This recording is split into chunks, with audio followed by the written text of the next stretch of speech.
João 11. Estava enfermo Lázaro de Betânia, da aldeia de Maria e de sua irmã Marta. Esta Maria, cujo irmão Lázaro estava enfermo, era a mesma que ungiu com bálsamo o Senhor e lhe enxugou os pés com seus cabelos. Mandaram, pois, as irmãs de Lázaro dizer a Jesus: Senhor, está enfermo aquele a quem amas. Ao receber a notícia, disse Jesus: Esta enfermidade não é para a morte, e sim para a glória de Deus, a fim de que o Filho de Deus seja por ela glorificado. Ora, amava Jesus a Marta e a sua irmã e a Lázaro. Quando, pois, soube que Lázaro estava doente, ainda se demorou 2 dias no lugar onde estava.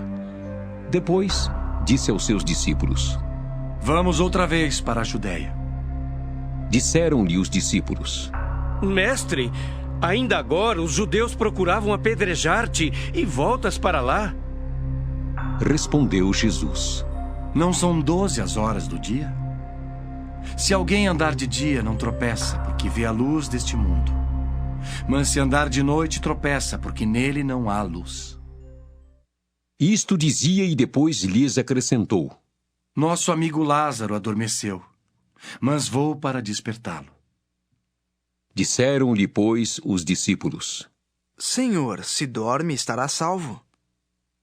Jesus, porém, falara com respeito à morte de Lázaro, mas eles supunham que tivesse falado do repouso do sono. Então, Jesus lhes disse claramente: Lázaro morreu, e por vossa causa me alegro de que lá não estivesse para que possais crer. Mas vamos ter com ele. Então Tomé, chamado Dídimo, disse aos condiscípulos: Vamos também nós para morrermos com ele. Chegando Jesus, encontrou Lázaro já sepultado havia 4 dias. Ora, Betânia estava a cerca de 15 estádios perto de Jerusalém. Muitos dentre os judeus tinham vindo ter com Marta e Maria para as consolar a respeito de seu irmão. Marta, quando soube que vinha Jesus, saiu ao seu encontro. Maria, porém, ficou sentada em casa. Disse, pois, Marta a Jesus: Senhor, se estiveras aqui, não teria morrido meu irmão. Mas também sei que mesmo agora, tudo quanto pedires a Deus, Deus te concederá. Declarou-lhe Jesus: Teu irmão há de ressurgir. Eu sei, replicou Marta, que ele há de ressurgir na ressurreição no último dia. Disse-lhe Jesus: Eu sou a ressurreição e a vida. Quem crê em mim, ainda que morra, viverá. E todo o que vive e crê em mim não morrerá eternamente. Crês isto? Sim, Senhor. Respondeu ela: Eu tenho crido que tu és o Cristo, o Filho de Deus que devia vir ao mundo. Tendo dito isto, retirou-se e chamou Maria, sua irmã, e lhe disse em particular: O Mestre chegou e te chama. Ela, ouvindo isto, levantou-se depressa e foi ter com ele, pois Jesus ainda não tinha entrado na aldeia, mas permanecia onde Marta se avistara com ele. Os judeus que estavam com Maria em casa e a consolavam, vendo-a levantar-se depressa e sair, seguiram-na, supondo que ela ia ao túmulo para chorar. Quando Maria chegou ao lugar onde estava Jesus, ao vê-lo, lançou-se-lhe aos pés, dizendo: Senhor, se estiveras aqui, meu irmão não teria morrido. Jesus, vendo-a chorar, e bem assim os judeus que a acompanhavam, agitou-se no espírito e comoveu-se. E perguntou: Onde o sepultastes? Eles lhe responderam: Senhor, vem e vê. Jesus chorou. Então disseram os judeus: Vede quanto o amava. Mas alguns objetaram: Não podia ele, que abriu os olhos ao cego, fazer que este não morresse? Jesus, agitando-se novamente em si mesmo, encaminhou-se para o túmulo. Era este uma gruta a cuja entrada tinham posto uma pedra. Então ordenou Jesus. Tirai a pedra. Disse-lhe Marta, irmã do morto. Senhor, já cheira mal, porque já é de 4 dias. Respondeu-lhe Jesus.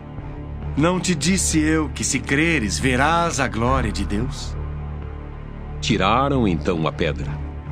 E Jesus, levantando os olhos para o céu, disse: Pai, graças te dou porque me ouviste. Aliás, eu sabia que sempre me ouves, mas assim falei por causa da multidão presente, para que creiam que tu me enviaste. E, tendo dito isto, clamou em alta voz: Lázaro, vem para fora. Saiu aquele que estivera morto, tendo os pés e as mãos ligados com ataduras e o rosto envolto num lenço. Então lhes ordenou Jesus: Desatai-o e deixai-o ir. Muitos, pois, dentre os judeus que tinham vindo visitar Maria, vendo o que fizera Jesus, creram nele. Outros, porém, foram ter com os fariseus e lhes contaram dos feitos que Jesus realizara. Então os principais sacerdotes e os fariseus convocaram o sinédrio e disseram: Que estamos fazendo, uma vez que este homem opera muitos sinais? Se o deixarmos assim, todos crerão nele. Depois virão os romanos e tomarão não só o nosso lugar, mas a própria nação. Caifás, porém, um dentre eles, sumo sacerdote naquele ano, advertiu-os, dizendo: Vós nada sabeis, nem considerais que vos convém que morra um só homem pelo povo, e que não venha a perecer toda a nação. Ora, ele não disse isto de si mesmo, mas, sendo sumo sacerdote naquele ano, profetizou que Jesus estava para morrer pela nação. E não somente pela nação, mas também para reunir em um só corpo os filhos de Deus que andam dispersos. Desde aquele dia, resolveram matá-lo. De sorte que Jesus já não andava publicamente entre os judeus, mas retirou-se para uma região vizinha ao deserto, para uma cidade chamada Efraim. E ali permaneceu com os discípulos. Estava próxima a Páscoa dos judeus, e muitos daquela região subiram para Jerusalém antes da Páscoa para se purificarem. Lá procuravam Jesus, e estando eles no templo, diziam uns aos outros: Que vos parece? Não virá ele à festa? Ora, os principais sacerdotes e os fariseus tinham dado ordem para, se alguém soubesse onde ele estava, denunciá-lo a fim de o prenderem.